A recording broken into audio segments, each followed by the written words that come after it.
पहला क्वेश्चन है, भारतीय क्रिकेट कंट्रोल बोर्ड के अध्यक्ष कौन है? 5 से 6 सेकंड का समय लेना है आपको। अगर आपको इसका जवाब पता है तो कमेंट कीजिएगा।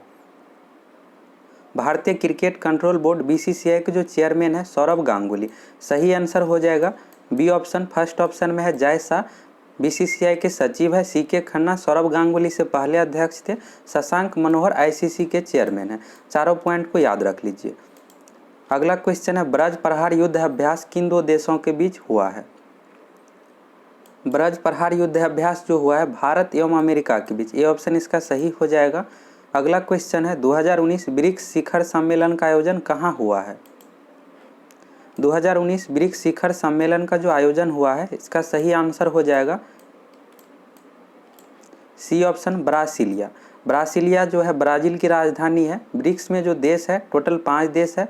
यहाँ पर बी से हुआ ब्राज़ील, आर से हुआ रूस, आई से हुआ इंडिया, सी से चाइना, एस से साउथ अफ्रीका। एग्जाम में यह भी पूछा जाता है कि इसमें कौन सा देश ब्रिक्स में शामिल नहीं है, तो पाँचों देश का नाम याद रख लीजिए।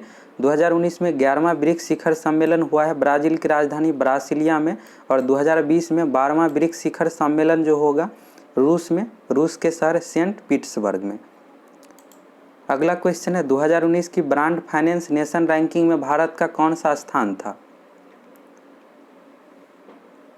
2019 की ब्रांड फाइनेंस नेशन रैंकिंग में जो भारत का स्थान है 7वां स्थान है। पहले स्थान पर अमेरिका है। अगला क्वेश्चन है, निम्नलिखित में कौन सी पुस्तक सलमान रुश्दी द्वारा नहीं लिखी गई है? फर्स्ट ऑप्शन में मिडनाइट चिल्ड्रेन, यह सलमान रुश्दी द्वारा लिखा गया है। सेम भी लिखा गया है टाइटैनिक वर्सेज। तीनों पुस्तक सलमान रुश्दी द्वारा लिखा गया है, लेकिन एन एरिया ऑफ डार्कनेस इसके जो लेखक है वीएस नायपाल है। सही आंसर जो हो जाएगा डी ऑप्शन। अगला क्वेश्चन है, युगांडा देश की राजधानी है।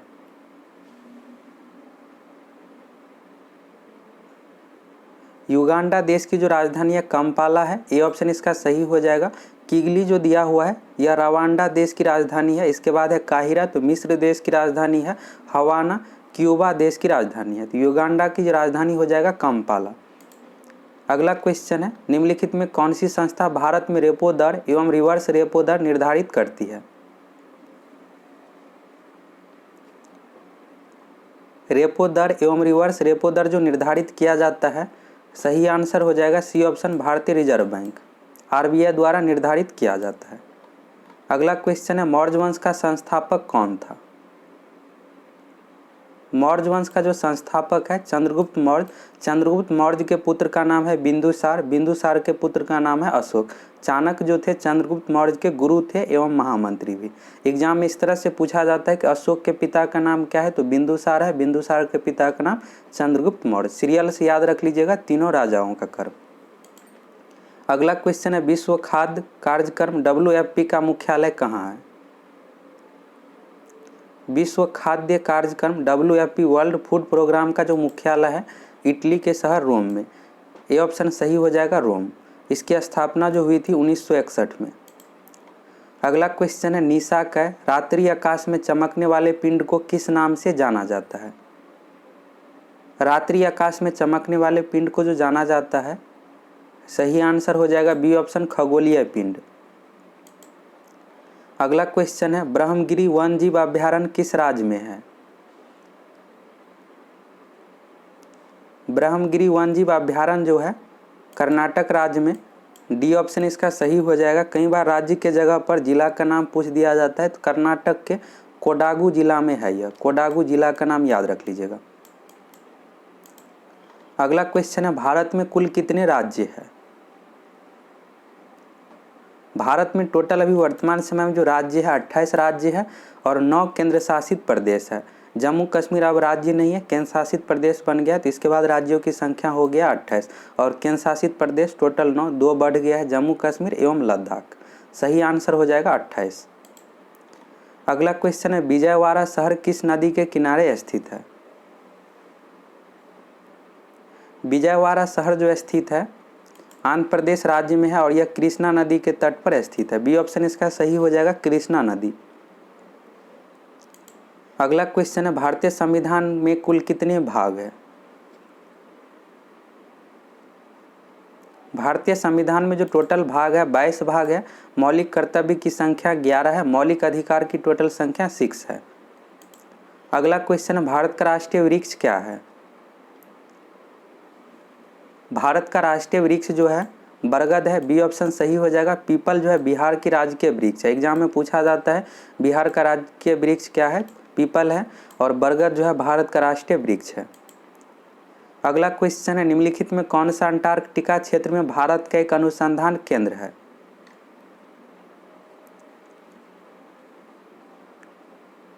इसका सही आंसर हो जाएगा ए ऑप्शन मैत्री। इस क्वेश्चन को अच्छे से समझ लीजिए, एग्जाम में पूछा जाएगा यहाँ से क्वेश्चन। 3 पॉइंट याद रखना है। अंटार्कटिका में जो रिसर्च सेंटर पहला बनाया गया था भारत के द्वारा दक्षिण गंगोत्री, इसके बाद बनाया गया है मैत्री और तीसरा है भारती। तीनों याद रख लेना है, एग्जाम में पूछा जाता है कि अंटार्कटिका में भारत का अनुसंधान केंद्र कौन सा नहीं है? दक्षिण गंगोत्री है, मैत्री भी है और भारती। तीसरे नंबर पर बनाया गया है भारती को, सबसे पहला है दक्षिण गंगोत्री। तो तीनों याद रख लीजिएगा। अगला क्वेश्चन है, चीन में विश्व का सबसे लंबा मानव निर्मित जलमार्ग है। चीन में विश्व का सबसे लंबा मानव निर्मित जलमार्ग का जो आंसर हो जाएगा ग्रैंड नहर हो जाएगा। बी ऑप्शन इसका सही हो जाएगा, ग्रैंड नहर। अगला क्वेश्चन है, भारतीय संविधान का भाग 8 संबंधित है।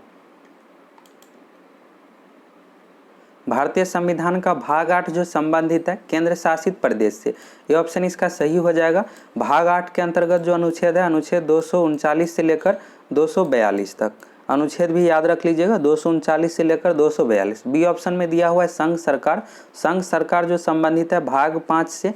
राज्य सरकार संबंधित है भाग 6 से। पंचायती राज जो संबंधित है भाग 9 से। भाग 8 में जो वर्णन है केंद्र शासित प्रदेश का। अगला क्वेश्चन है, विद्युत धारा का एसआई मात्रक है। विद्युत धारा का जो एसआई यूनिट है सही आंसर हो जाएगा एम्पियर। प्रतिरोध का एसआई यूनिट होता है ओम। विभवांतर का एसआई यूनिट होता है वोल्ट।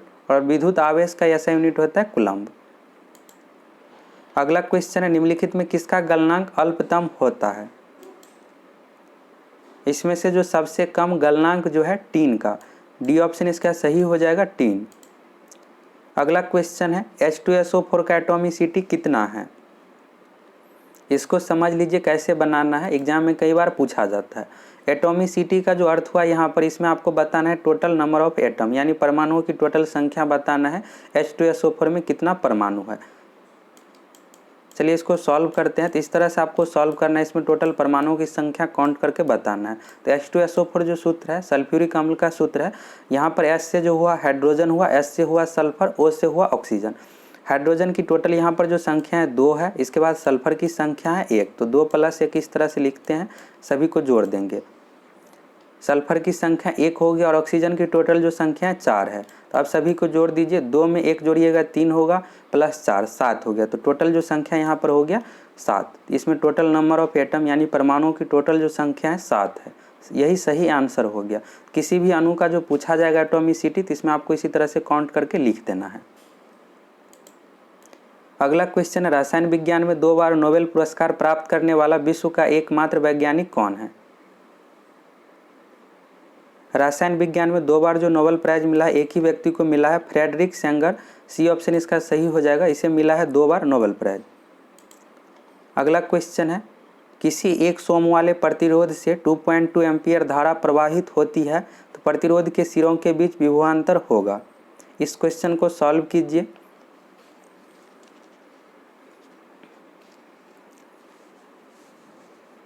चलिए इसको सॉल्व करते हैं। तो यहाँ पर दिया हुआ 100 ओम वाले प्रतिरोध यानी आर का मान दिया हुआ है। इसके बाद है 2.2 एम्पियर धारा। धारा का जो यूनिट होता है आई होता है। इसके बाद पूछा जा रहा है प्रतिरोध के सिरों के बीच विभवांतर होगा। विभवांतर यानी भी आपको बताना है। तो भी बराबर जो सूत्र होता है आई गुना आर होता है। और आई का मान यहाँ पर दिया हुआ है 2.2 एम्पियर दिया हुआ है धारा, और प्रतिरोध दिया हुआ है 100 ओम। आर जो दर्शा रहा है यहाँ पर प्रतिरोध को और आई दर्शा रहा है विद्युत धारा को। तो गुना करके लिख दीजिए, 2.2 में 100 से गुना कीजिएगा तो 220 आ जाएगा। यही आंसर हो गया।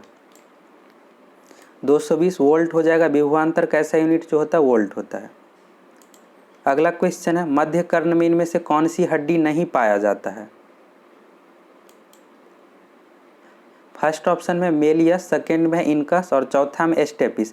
यह तीनों हड्डी जो है मध्य कर्ण में पाया जाता है। लेकिन सी ऑप्शन में जो दिया हुआ हैमेट, यह जो है कलाई की हड्डी है, हाथ में पाया जाता है। यह मध्य कर्ण की हड्डी नहीं है। मेलियस, इनकस, स्टेपिस तीनों कान में हड्डी पाया जाता है, तो हैमेट इसका आंसर हो जाएगा। अगला क्वेश्चन है, निम्नलिखित में कौन कशेरुकी प्राणी नहीं है? कशेरुकी जो कहा जाता है जिसमें रीढ़ का हड्डी पाया जाता है, मेरुदंड पाया जाता है, और अकशेरुकी दूसरा होता है। तो अकशेरुकी में मेरुदंड यानी रीढ़ की हड्डी नहीं पाया जाता है। कशेरुकी प्राणी का जो उदाहरण है पक्षी है, स्तनधारी मछली, इन तीनों में जो है रीढ़ का हड्डी पाया जाता है। लेकिन घोंघा में रीढ़ का हड्डी, मेरुदंड नहीं पाया जाता है। घोंघा जो उदाहरण है अकशेरुकी का, तो अकशेरुकी का और बहुत सारे उदाहरण है जिसको याद रख लीजिए। घेंघा के अलावा केकड़ा, झींगा, ऑक्टोपस, स्टारफिश, घोंघा, यह सभी जो है अकशेरुकी प्राणी है। इसमें मेरुदंड, रीढ़ की हड्डी नहीं पाया जाता है। दोस्तों, आप लोगों को वीडियो कैसा लगा कमेंट करके आप अपनी प्रतिक्रिया जरूर दीजिएगा, और आप 25 में से कितना सही बनाए हैं कमेंट करके जरूर बताइएगा। आप प्रत्येक दिन शाम 6:30 बजे आकर लाइव टेस्ट दे सकते हैं।